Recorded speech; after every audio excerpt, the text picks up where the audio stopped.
Hey folks, sometimes you just gotta get a little creative. This is a piece of wood ripped off actually from the wall where that drywall is behind my furnace there.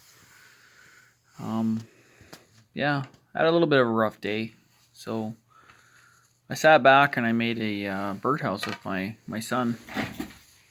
So with a little bit of ingenuity, I guess, or you can turn that piece of wood. I knocked out the spiral nails into a beautiful little project like this. And I put a larger piece of wood on top, but I just drilled a hole. All you need is a hammer, some finishing nails, and a saw. That's all it takes.